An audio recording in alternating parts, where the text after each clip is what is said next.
विद्यार्थियों नमस्कार।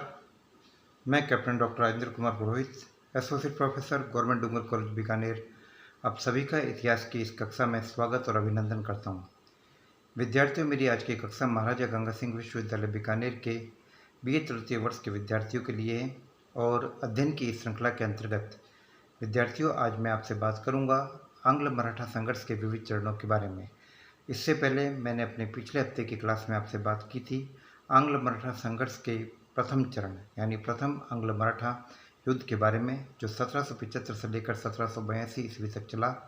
विद्यार्थियों, ये युद्ध एक ऐसा युद्ध था जो लगभग बराबरी पर छूटा था और इस युद्ध का अंत सालवाई की संधि के द्वारा हुआ था।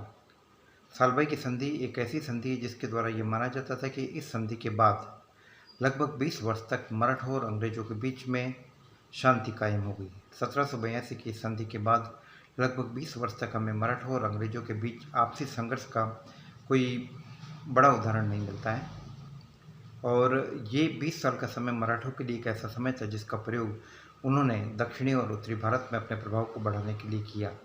इस दौरान मराठों ने अपने शक्तिशाली नेताओं महाजी सिंधिया और नाना फडणवीस के योग्य और कुशल निर्देशन में अपनी ताकत को बढ़ाया। वही दूसरी तरफ अंग्रेज अपनी दूसरी समस्याओं में उलझे रहे। तो आइए विद्यार्थियों, अब हम आपसे बात करते हैं उन परिस्थितियों के बारे में जिनके चलते हुए द्वितीय आंग्ल मराठा युद्ध की स्थिति पैदा हुई। विद्यार्थियों, हम ये देखते हैं कि सालवाई की संधि के कुछ समय बाद लगभग 1785 में लॉर्ड वॉरेन हेस्टिंग्स, जो कि हिंदुस्तान का गवर्नर जनरल था ईस्ट इंडिया कंपनी की तरफ से, वो वहाँ से इंग्लैंड चला जाता है और उसके बाद लगभग 21 महीने के लिए कार्यवाहक गवर्नर जनरल का कार्य लॉर्ड मैकफरसन को दिया जाता है और वो कार्यवाहक गवर्नर जनरल बनता है। वो लगभग 21 महीने तक उसका शासन रहता है और लॉर्ड मैकफरसन के बाद लॉर्ड कॉर्नवालिस, जो कि अगला गवर्नर जनरल था, और लॉर्ड कॉर्नवालिस लगभग 1787 के आसपास हिंदुस्तान में वो आ रहा है गवर्नर जनरल के रूप में। और विद्यार्थियों, सबसे इम्पोर्टेंट बात यह कि लॉर्ड कॉर्नवालिस के हिंदुस्तान आगमन से पहले 1784 के अंदर पिट्स इंडिया एक्ट पारित हो चुका था। विद्यार्थियों, पिट्स इंडिया एक्ट एक ऐसा महत्वपूर्ण अधिनियम था जिसके द्वारा ईस्ट इंडिया कंपनी को इस बात के लिए पाबंद कर दिया गया था कि वह देशी रियासतों के आंतरिक मामले में किसी भी प्रकार से हस्तक्षेप नहीं करेगी, अर्थात वो अहस्तक्षेप की नीति अपनाएगी। तो विद्यार्थियों, पिट्स इंडिया एक्ट की इन बातों का पालन जहाँ तक संभव हो कॉर्नवालिस ने किया। कॉर्नवालिस ने अपनी तरफ से कभी भी इन कुछ एक मामलों के अलावा कभी भी अपनी तरफ से इनका उल्लंघन करने की कोशिश नहीं की और इसका परिणाम ये हुआ कि हम देखते हैं कि अंग्रेजों और मराठों के बीच में काफ़ी हद तक संधि हुई। कॉर्नवालिस के जाने के बाद, कॉर्नवालिस लगभग 1793 में चला गया। कॉर्नवालिस के जाने के बाद उसका अगला उत्तराधिकारी जो गवर्नर जनरल के रूप में आया, उसका नाम था सर जॉन शोर। विद्यार्थियों, जॉन शोर ने भी उसी हस्तक्षेप की नीति को जारी रखा जिसका अनुकरण कॉर्नवालिस ने किया था और उसने भी देसी रियासतों के आंतरिक मामलों में हस्तक्षेप नहीं किया था। इसका सबसे बड़ा उदाहरण हमें 1795 में खरड़ा के युद्ध में मिलता है, जो खरड़ा या खारड़ा का युद्ध था, जो मराठों और निजाम के बीच हुआ था। और इस युद्ध में अंग्रेजों ने निजाम की मदद मांगने के बावजूद निजाम की मदद नहीं की थी और परिणाम ये हुआ कि निजाम को मराठों से अपमानजनक संधि करनी पड़ी। जॉन शोर के जाने के बाद 1798 में हिंदुस्तान का नया गवर्नर जनरल लॉर्ड वेलेस्ली सामने आता है। लॉर्ड वेलेस्ली, जो रिचर्ड वेलेस्ली के नाम से भी जाना जाता है। विद्यार्थियों, यह वह शक्तिशाली और एक प्रकार से साम्राज्यवादी गवर्नर जनरल था जो किसी भी सूरत पर कंपनी के भौगोलिक क्षेत्र की सीमाओं को बढ़ाना चाहता था और ज़्यादा से ज़्यादा एरिया को ईस्ट इंडिया कंपनी के अधिकार क्षेत्र में शामिल करना चाहता था। यह वही गवर्नर जनरल था जिसके समय में 1799 में चतुर्थ आंग्ल मैसूर युद्ध लड़ा गया और टीपू सुल्तान बड़ी वीरतापूर्वक लड़ते हुए मारा गया और मैसूर पर अंग्रेजों ने अपना डायरेक्ट नियंत्रण कायम कर लिया। तो अब विद्यार्थियों, अब जो ये दौर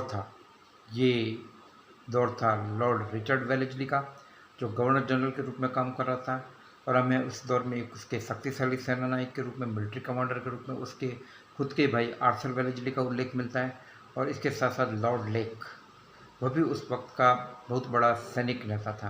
विद्यार्थियों, आर्थर वेलेस्ली और लॉर्ड लेक का नाम मैं इसलिए ले रहा हूँ कि आगे चलकर द्वितीय आंग्ल मराठा युद्ध के चरण में ये दोनों ही अपनी महत्वपूर्ण भूमिका निभाने वाले हैं। तो आइए विद्यार्थियों, हम इस प्रक्रिया से आगे बढ़ते इस चीज़ को आगे हम समझते हैं। तो विद्यार्थी, जब सालबाई की संधि हुई थी तो उस संधि के बाद लगभग 20 वर्ष तक अंग्रेजों और मराठों के बीच में कोई संघर्ष नहीं हुआ और इस दौर में मराठों ने अपनी ताकत काफ़ी बढ़ाई। महाजी सिंधिया और नाना फडणवीस के नेतृत्व में मराठा साम्राज्य अपनी शक्ति के एक मजबूत स्तर के रूप में उभर कर सामने आया। और एक प्रकार से हम कहेंगे कि विद्यार्थियों, उन्होंने 1761 की पानीपत की तीसरी जंग से हुए नुकसान की काफ़ी हद तक भरपाई कर ली थी।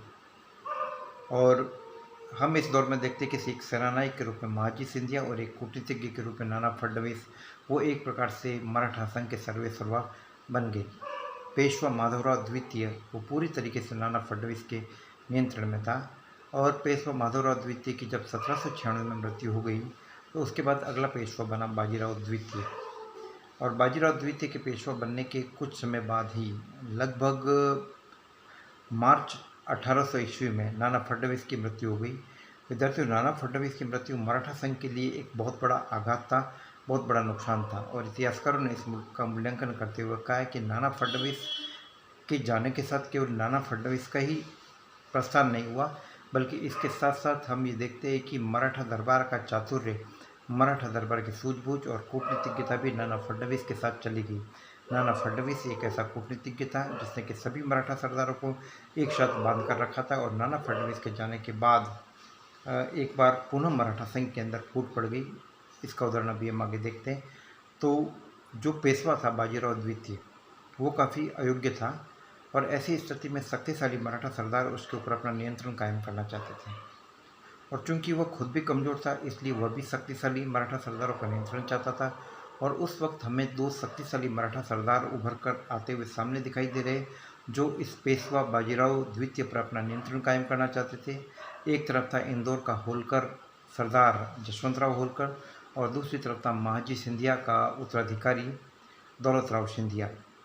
तो ऐसी स्थिति में बाजीराव द्वितीय ने दौलतराव सिंधिया की शरण लेना उचित समझा और उसने दौलतराव सिंधिया के साथ वह मिल गया और उन दोनों ने मिलकर होलकर के खिलाफ एक मोर्चा बना दिया।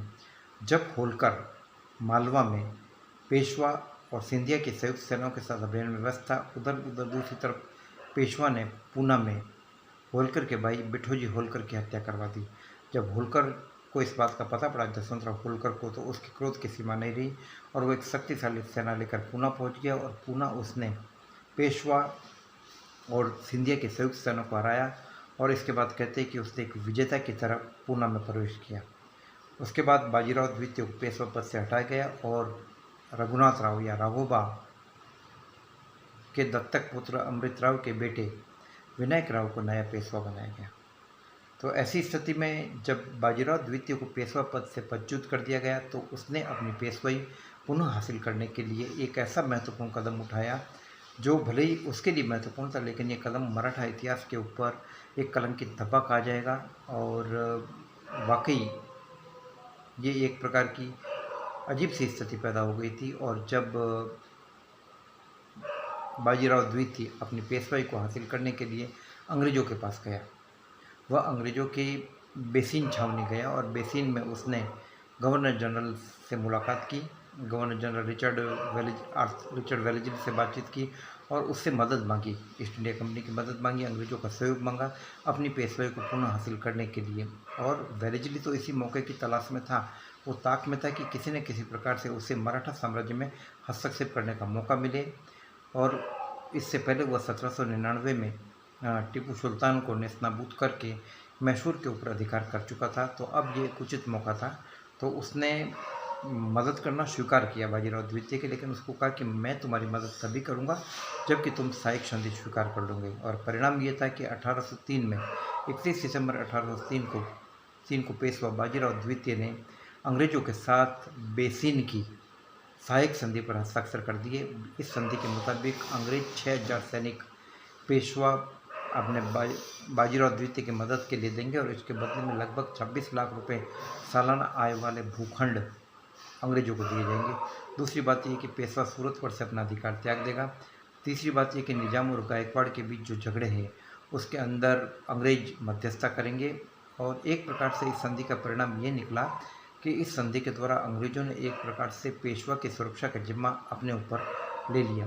अंग्रेजी इतिहासकारों ने इस बेसिन की संधि के परिणामों को बड़ा चढ़ाकर बताया और कहा कि इसके परिणाम स्वरूप संपूर्ण भारतवर्ष में अंग्रेजी सत्ता कायम हो गई। लेकिन इसका एक सबसे बड़ा पहलू ये था कि अब अंग्रेज मराठों की सुरक्षा से के मामले से जुड़ गए। मराठों के आंतरिक मामलों में जो भी हस्तक्षेप होते थे उसमें उनको पेशवा की सुरक्षा से संबंधित सारी जिम्मेदारियों का निर्वहन करना पड़ता था। और इस संधि का औचित्य बताते हुए वेलेज़ली ने यह कहा कि इस संधि के परिणाम स्वरूप हम मराठों के संभावित आक्रमण के खतरे से मुक्त हो गए।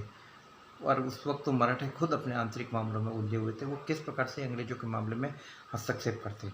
तो विद्यार्थियों, अभी मैंने आपसे बात की इस श्रृंखला के अंतर्गत कि किस प्रकार से बेसिन की संधि की परिस्थितियाँ उत्पन्न हुई और किस प्रकार से रघुनाथ राव अंग्रेजों की शरण में चला गया। अब इस कक्षा के अगले चरण में मैं आपसे बात करूंगा द्वितीय आंग्ल मराठा युद्ध के विविध चरणों और घटनाओं के बारे में और परिणामों के बारे में। जय हिंद, जय भारत।